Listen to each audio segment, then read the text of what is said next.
Na aula sobre noções de primeiros socorros, você viu que pode ajudar a salvar vidas no trânsito. Os primeiros socorros reúnem uma série de ações para o socorro imediato a uma vítima de acidente, enquanto aguarda a chegada do socorro médico. É importante salientar que o condutor envolvido no acidente com vítima que deixa de prestar socorro comete crime de omissão de socorro, com pena de detenção de 6 meses a 1 ano, infração gravíssima de 7 pontos na CNH, deverá pagar 5 vezes o valor da multa, terá o seu direito de dirigir suspenso e sua CNH recolhida. Para prestar socorro em um acidente de trânsito ou atropelamento, você deve seguir uma sequência de ações. Para começar, é preciso manter a calma e garantir que todos estejam em segurança. Ligue o pisca-alerta de seu veículo e sinalize o local com um triângulo. Nunca bloqueie a passagem do resgate. Em seguida, verifique se há vazamento de combustível e risco de incêndio. Se houver, isole o local. Após afastar os curiosos, é o momento de pedir socorro especializado, informando o número de vítimas e a localização do acidente. Verifique a situação das vítimas, tranquilize-as. E lembre-se, só realize ações se tiver conhecimento técnico, como treinamento prático em primeiros socorros. A sinalização no local do acidente é importante para garantir a segurança, avisando outros veículos que se aproximam e deve estar distante do acidente. A distância entre a sinalização e o acidente é medida contando passos, de acordo com a velocidade máxima da via. Se o acidente for de dia, em pista seca, a quantidade de passos é igual ao número da velocidade máxima permitida na via, 80 km por hora. São 80 passos, por exemplo. Se a pista estiver molhada com chuva, com neblina ou à noite, a quantidade de passos deve ser o dobro da velocidade. Se houver uma curva ou elevação, recomece a contar os passos do zero. Para sinalizar, você pode usar galhos e o triângulo. Pessoas também podem sinalizar o local, agitando roupas coloridas, desde que estejam em segurança, na lateral da pista, antes do local e de frente ao fluxo do veículo. Na via de mão dupla, lembre-se de sinalizar o local nos 2 sentidos de direção. Esteja preparado para não agravar a situação. Muitas vezes, você não pode remover a vítima da pista, mas deve mantê-la em segurança. Por isso, sinalize o local para que os outros carros desviem. Evite também o contato com secreções ou sangue. Coloque o volante e rodas virados para fora da via ao estacionar perto do local. Não fume. Desligue o motor do veículo e reúna os extintores que tiver ao alcance. É importante saber usar o extintor para conter o fogo em caso de princípio de incêndio, na ausência da equipe especialista.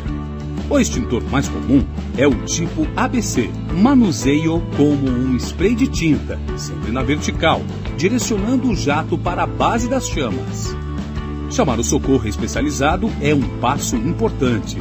Fale sempre com calma e informe a localização, o tipo de acidente, o número e a situação das vítimas e quantos veículos estão envolvidos. E quem você deve chamar? Você pode ligar 192 para chamar o SAMU, que atende vítimas de acidentes de trânsito ou também pessoas que passam mal na via. Para chamar os bombeiros, ligue 193. Ligue para a Polícia Militar no 190 em acidente nas cidades. E para a Polícia Rodoviária Federal no 191, em acidente nas rodovias ou estradas. Enquanto o socorro não vem, seja solidário com a vítima de acidente. Proteja-a contra o frio, sol e chuva. Converse com ela, acalmando-a e mantendo-a informada sobre o que está acontecendo. Faça também perguntas que ajudem a identificar dores ou confusão mental. Oriente as vítimas a aguardarem sentadas, em local seguro, mesmo as que conseguem se movimentar. Analise as condições gerais da vítima, verificando se há risco de morte. Verifique a pulsação, a respiração e os batimentos cardíacos da vítima. O melhor local para verificar a pulsação de um adulto é no pescoço. Em seguida, veja se a vítima respira, observando os movimentos do peito e colocando seu ouvido e sua mão próximo da boca e do nariz. Se as vias aéreas, boca e nariz estiverem fechadas, tente desobstruí-las, sem movimentar a cabeça, evitando lesões na coluna. Se a vítima estiver inconsciente e sem batimentos cardíacos, ela está apresentando sinais de uma parada cardiorrespiratória.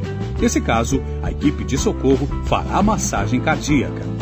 Depois dessa primeira análise, verifique se há hemorragias, queimaduras ou fraturas. Se houver hemorragia interna, a vítima terá inchaço, lábios pálidos, agitação, suor excessivo, pele escura e áspera. Procure socorro médico imediatamente. Quando a pele se rompe, há hemorragia externa. Em caso de sangramentos externos, siga os passos. Use sempre luva para se proteger. Eleve os braços e pernas da vítima. Se não houver suspeita de fratura, faça compressa com gaze ou pano limpo. Se encharcar de sangue, coloque outra por cima. Faça bandagem e aguarde o socorro especializado. Em grandes sangramentos, pressione os pontos arteriais. Se houver queimaduras, afaste a fonte de calor, retire objetos que apertam, lave com água corrente e aguarde atendimento especializado. Observe se existe alguma fratura. Nas fraturas fechadas, o osso quebra, mas não há o rompimento da pele. Nas abertas ou expostas, o osso quebra e rompe a pele, gerando dor, inchaço, deformação e sangramento. Nesse caso, evite que a vítima se movimente e não tente colocar o osso no lugar. Caso a vítima fale que sente dor no pescoço e você perceber posicionamento estranho da cabeça, ou braços, pernas ou outras partes do corpo adormecidas, pode ser fratura na coluna. Não a movimente e avise o serviço de socorro. Você viu que algumas atitudes podem piorar a situação da vítima, por isso, não movimente a vítima e não tente colocar membros ou órgãos expostos no lugar. Em caso de queimadura, não arranque roupas grudadas à pele. Não faça torniquetes. Não troque curativos nem passe produtos em ferimentos. Não dê alimentos e nem bebidas à vítima. Se a vítima estiver de moto, pode haver fratura na região inferior. Não a movimente e nem a remova do local. O capacete também não deve ser retirado, somente em caso de risco, pois isso pode agravar lesões do pescoço ou crânio. Nesta aula, você viu que ter conhecimento básico sobre o que fazer em caso de acidente com vítimas e noções de primeiros socorros pode fazer toda a diferença. Estude e esteja sempre preparado.